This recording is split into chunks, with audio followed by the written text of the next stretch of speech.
우리나라에서 집값이 다른 지방보다 수도권 지역이 전체적으로 다 과열이 되었다. 그렇다면은 이 수도권 지역의 집값을 선도하는 지역은 어디냐? 서울이죠.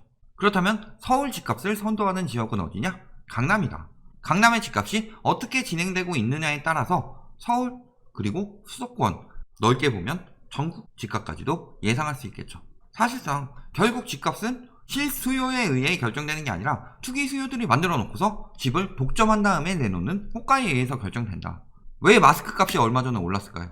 꼭 필요한 물건인데 일부 몰지각한 인간들이 남의 건강 생각하지 않고 돈 벌어 처먹으려고 사재기를 했다. 그거를 되팔고 있었죠.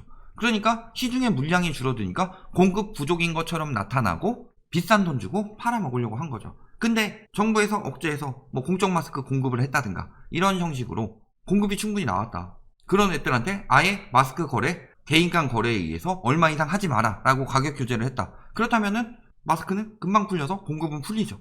그런 형식이다. 부동산이 단지 길게 갈 뿐이다 라는 거죠.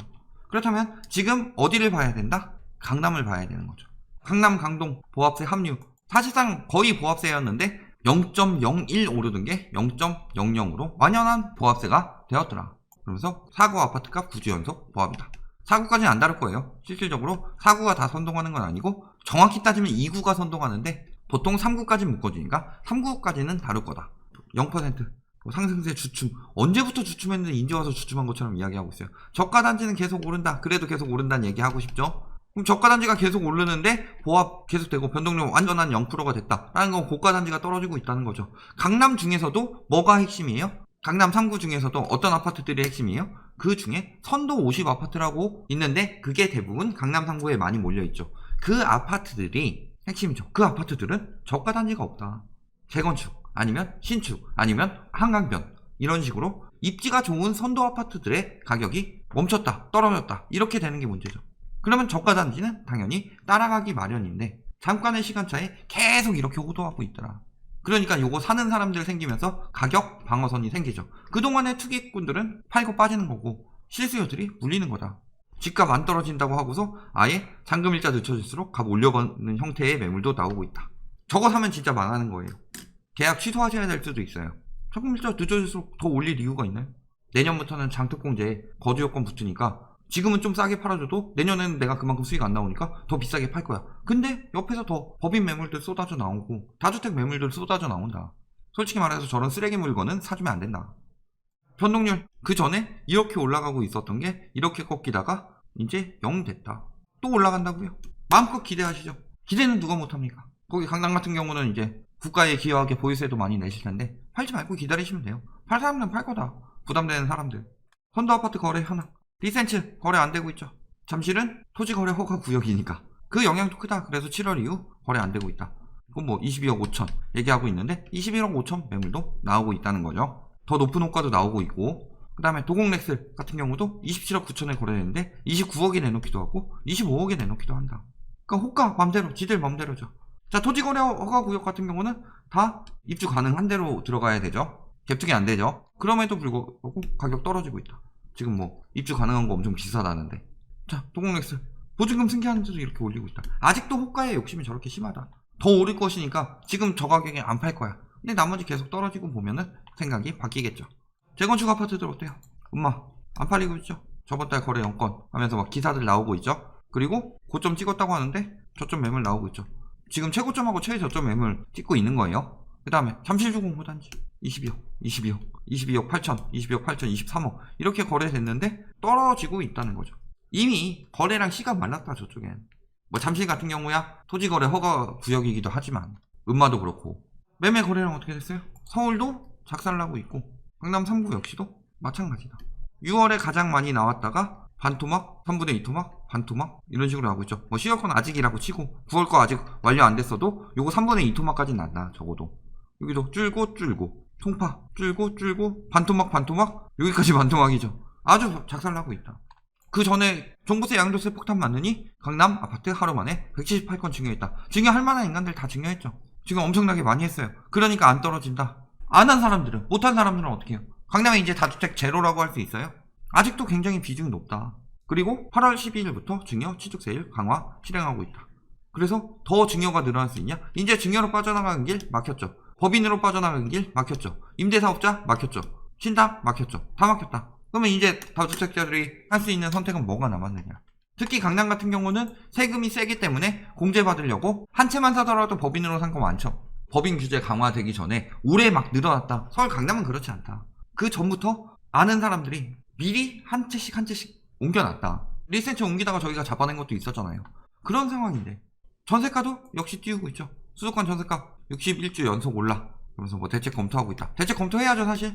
이거는 전세 오르는 게 문제 아니에요. 제가 얘기했지만 계약갱신 청구권으로 대부분의 전세는 안정됐는데 신규에 대해서 전세가 안 나오고 있다. 이런 부분에 대해서는 몇 가지 이야기한 게 있죠. 신규에 대해서도 상한제 5%를 똑같이 적용하든가. 이게 너무 부당하다 싶으면은 공시가격에 맞춰서 강남 같은 경우 비싸니까 60에서 70% 정도 수준으로 전세 상한선을 돌아. 그래야지 깡통 전세도 안 나오고 일석이조로 대비할 수 있다. 투기꾼 유입도 막을 수 있고. 지역에 따라서 조금 다르게 주면 좋겠죠. 괴리가 심한 지역 같은 경우는 한 50% 정도로 해도 되는 거고. 전세마저 넘사벽. 엄청나게 비싸죠 사실. 부르는 게 값하면서. 강남 전세는 저게 가능한 이유가 뭐예요? 학구열 때문에, 교육열 때문에. 강남에는 진짜로 부자들이 돈 아껴서 하는 거 봤어요? 교육하는데. 저렇게 막 비싼 전세, 반전세 하는데 가랭이 찢어지는 사람들이 따라가가지고 막 보유세 내고 하면서 따라갈 이유가 있어요? 사실상 그 돈 모아서 물려주는 게 자녀한테도 훨씬 더 이득이에요. 의지가 있는 학생들 같으면은 강남에 있는 수업 같은 거 온라인 강의로 들으면 돼요. 전세 가격 지수 어때요? 엄청나게 오른 것처럼 지금 이야기하고 있지만 서초는 최근에 조금 다시 올랐고 뭐 강남 뭐 이런 상황인데 지금 다시 띄우고 있는 상황이죠. 여기까지 계속 떨어지고 있다가 조금 다시 올랐다. 그리고 다시 떨어지고 있죠. 다 떨어지고 있다. 거래 시가 말랐다? 거래 시가 마른 이유는 매물이 안 나오기 때문이다. 매물이 안 나오는 이유는 집주인이 잡고 있어서가 아니라 계약갱신 청구되기 때문이죠. 전세 뭐 하면서 이제는 뭘 가지고 해요? 그러니까 재산세 상승 가지고 뭐라고 그러죠. 아니 고가 아파트에 대해서는 재산세를 당연히 강하게 들어가야죠. 그게 싫으면 집값을 낮추면 되죠. 재산세 뭐 3년세 70% 올랐고 재산세 꽁추 정책 실패로 중산층 부담 가중됐다. 공시가격 인상 잘못된 거예요? 정책 실패로 중산층 부담 가중이 아니라 그 전에 공시가격 자체가 현실화율이 굉장히 낮았다. 정책 실패로 부담 가중? 그 전까지 엄청나게 혜택을 받았죠. 예를 들어서 10억짜리 아파트를 샀는데 6억 정도만 내고 있었어요. 정책 실패로 부담 가중된 거예요. 여기서 지금 얘가 한 15억 올랐다고 칩시다. 9억까지 올랐다고 칩시다. 그래도 원래 10억보다 세금 덜 내고 있다. 뭘 부담 가중이에요. 우리나라의 저 공시가격 제도라는 것 자체가 재산세를 낮추고 보유세를 낮추기 때문에 집값 거품을 외국보다 더 쌓을 수 있는 여건을 만들어준 건데 실거래가로 가요 아예. KB에서 호가 같은 거 다 나오고 있는데 그걸 기준으로 대출도 나오고 거래하고 그러는데 왜 세금은 공시지가를 기준으로 하죠? 이것도 빨리 현실화해야 되죠. 자, 현실화 법률 통과했다. 지금 어때요? 굉장히 고가주택 같은 경우는 80% 가까이 늘었다. 그리고 20년에 여기까지 올렸는데 21년에는 더 올릴까요? 안 올릴까요? 22년은 100% 맞춰줘야죠. 문제가 있으면 공시가격 자체도 폐지도 검토해 봐야 된다. 세금을 덜 내고 있으니까. 9억 이상 아파트 고가 아파트 살고 있는데 공시가격은 한 6억 얼마 나와가지고 안 내고 있죠. 종부세도. 고가주택 9억 기준 뭐 자꾸 이야기하면서 중위가격 더 올랐는데 뭐 어쩌고 저쩌고 하는데 사실상 고가주택 그렇게 9억까지 막 쉽게 오를 수 있었던 이유? 공시가격 때문에 종부세도 안 내니까 막 올렸던 거죠 사실. 사실상 뭐예요? 10억 이상 차입본 서울주택 72%는 강남 동구에 집중돼 있다. 물론 비싸니까 팍팍 올렸겠죠. 그래서 10억 초과 이 중에서 강남이 7천 가구가 내쳐먹었다. 자, 그렇다면은 두 가지가 있죠. 첫 번째, 올려서 이익 봤다. 그렇다면은 당연히 세금도 많이 내야 되죠. 그 다음에 나는 나중에 비싸게 샀는데 왜 내가 세금까지 많이 내야 돼요? 비싸게 산 사람들은 이거 감사하고 산 거잖아요. 난 1주택으로 조용히 살고 있었는데 이 사람들은 피해자죠. 그러니까 1주택이 집값 오르는 걸 좋아하면 안 되죠. 그런데 자꾸 1주택도 우리 아파트 뭐 가치를 인정받아야 하느니 그런 말에 넘어가서 1주택 올리는 것도 좋아라 하고 있다. 난 여기 평생 살 거면 보유세만 많이 나오는데 나중에 내 자식들 이 동네에 익숙해서 나중에 이 동네에 집 하나 마련해주고 싶은데 비싸서 못하죠. 좋아할 일이에요. 물론 다른 데 다 오르고 내 것만 안 오른다 그러면 문제가 되겠지만 다 같이 올라서 요 동네 자체를 엄청나게 비싸게 만들자 이거 굉장히 좋아할 일 아니에요. 능력이 안 되는 사람들은. 이렇게 올릴 수 있는 이유는 투기 때문이죠. 사실상 집값을 올리는 건 뭐예요? 투기예요. 투기. 자가 점유율 가장 낮은 동네가 서울이에요. 투기가 많이 들어오니까. 임대 수익 목적 갭투기 거래나 월세 수익 내기 위한 투기. 월세 수익보다는 갭투기로 많이 들어가죠. 월세 왜 푼낸다고 저걸 해요? 강남에 시대차익 보려고 들어가는 거지. 그래서 투기 의심 거래 많다. 물론 이게 다 그거는 아닐 수도 있어요. 요즘 말하는 게 항상 실거주 시장이라면서요. 실거주 시장인데 무슨 또 투기 의심 거래가 많아요. 그럼 둘 중에 하나죠. 실거주 시장이라고 뻥쳐놓고서 갭투기들이 지금 들어왔다. 실거주가 아니라면은 얘네 무너진 건 순식간이죠. 또 두 번째는 뭐예요? 증여성 거래. 우리 집주인은 2살? 뭐 이런 거. 2살짜리가 집을 가지고 있어요. 증여를 했을 수도 있고 증여하는 척 하면서 팔았을 수도 있죠. 그러니까 신고가 같은 경우 양도세 털어내기 위해서 신고가가 나온다. 사모펀드 빨 뭐 줍줍 이야기하면서 청약청정도 없이 20평대 강남 아파트 8억에 산다고? 예전에 그거 이야기했었죠. 공개 입찰 매각 공고 해가지고 통매입해서 리모델링 하려고 했는데 실패해서 요 가격에 파는 거죠. 근데 이거 무슨 아파트예요? 나홀로 아파트. 옆에 15억 있다고 8억짜리니까 이런 식으로 비교하는 거죠. 옆에 15억짜리는 어떤 아파트인데 이런 거 보통 대단지죠. 요거는 나홀로 프리미엄 있다면서요. 대단지는 거기다가 요거 완전 구축이죠. 재건축해봤자 엄청나게 이득 볼 만한 땅덩이 아니죠. 나홀로니까 리모델링 하려고 그랬는데 그거 하려면 또 그것도 생각해야 되고 결국은 이거 뭐예요? 그 쉬운 그 사모펀드한테 지금 하려다가 정부에 걸리니까 바로 파는 거죠. 걸리면 차익 못 보겠다니까 바로 팔려고 하는데 팔라고 홍보해주는 거예요. 지금 시세 차익 최소 7억? 개소리 하지 말고 기레기들이 차익 본다고 하는 척하면서 빨리 털어내게 만들려고. 왜요? 사모펀드는 법인이다. 리모델링 해가지고 차익 남기고 빨리 털려고 그랬는데 정부에서 그거 딱 잡아버리니까 빨리 털어야죠. 왜? 내년 6월에 종부세 폭탄 떨어지니까 빨리 털어야 되죠. 그러니까 지금 돈 써가지고 이런 식으로 홍보하고 있는 거라고요. 여기서 어느 언론사들인지 다 보이죠. 구라쟁이 언론사들, 신뢰도 없는 언론사들. 다시는 없도록 이거 금지법 발의했다. 그리고 여기 지금 걸리니까 팔고 있죠. 저거 리모델링도 사모펀드에서 샀으니까 그게 추진이 되는 거지. 되겠어요? 들어온 사람들 다 해가지고 리모델링 할 수도 있고 아니면 리모델링 아파트라는 메리트를 이용해서 더 차익 보고 팔려고 하는 사람들도 있을 테고 그런 가지각색이 있는데 리모델링 제대로 추진이나 되겠어요? 보류지도 안 팔리고 있다. 보류지 뭐예요? 회사 보유분이라고 하죠. 근데 안 팔리고 있어요. 팔릴까 하는데 뭐 보류지 매각 공고해서 여기 지금 뭐 나오긴 나왔는데 여기 지금 매각 공고 말이 좋아서 보류지지 갖고 있다가 올려가지고 파는 거죠. 사실 매각 실패하고 있다. 강동구지만 보류지로 입찰 가격 최소 15억 20억 나왔는데 두 차례나 유찰되고 있다. 그 정도의 메리트가 없다. 매매는 되겠어요? 그럼 보류지가 매매가보다 엄청 비싸게 나오나요? 거기다 더 새 건데 남들 안 쓰던 건데. 그런데 유찰되고 있다는 거는 이미 그 가격은 안 산다 그 얘기죠. 투기 조장 계속하고 있죠. 뭐 경제 전문가 기업인 설문조사 하면서 공공재건축 재개발 반대가 뭐 찬성보다 많고 하면서 뭐 공급대책 해야 된다. 무조건 공급대책 해야 된다. 그 공급대책은 재개발 재건축. 그게 돈이 되니까. 반대 많고 완화 찬성. 전문가란 인간들 어떤 인간들? 건설사? 앞잡이들. 늘 이야기하지만 공급은 어디서 나와야 돼요? 다주택 매물에서. 지금 신축 공급 부족하다고요? 개소리 하지 마세요. 신축 공급 부족하다는 거 뭔 얘기예요? 2014년에 부동산 3법이랑 초이노믹스랑 재건축 연합 완화 해가지고 그때 공급이 이렇게 되다가 이렇게 나온 거예요. 그러다가 지금 그 해서 뭐 내년에 떨어져서 뭐 이렇게 된다고 칩시다. 이때보다 많아요. 요것만 가지고 자꾸 공급 부족이라고 하는데 이때 멸실도 많아서 진짜 공급 부족이 나왔던 거고 지금 멸실 줄어가지고 요게 오히려 그 순공급은 더 많다. 신축 공급은 좀 적어도 멸실 빼고 순공급은 더 많은데 맨날 공급 부족이죠. 통계 맨날 제가 보여줘도 조사도 안 해보고 맨날 공급 부족 프레임 잡고 있죠. 맨날 저기 집 사면 보수라는 되도 않는 이야기 집값 올릴 수 있는 것들은 뭐든 다 담으면서 통계 이렇게 내는 건 왜 언론에서 안 따져요? 정신 나간 인간들. 저게 무슨 언론이에요? 지들이 저런 거 기사라도 내서 안정을 시켜야 될 거 아니에요. 정확한 정보를 정리해야 될 거 아니에요. 멸실 많이 나왔다 그때. 그래서 공급 많이 나와도 소용없었다. 그런 얘기 해줘야 되는데. 자, 그러면서 반대 그렇게 하는데 음마 장림실 5단지도 공공재건축 신청했습니다. 입장 선회해서 신청했다. 그렇게 죽어도 안 한다더니 해요 다. 안 하긴 뭘 하네.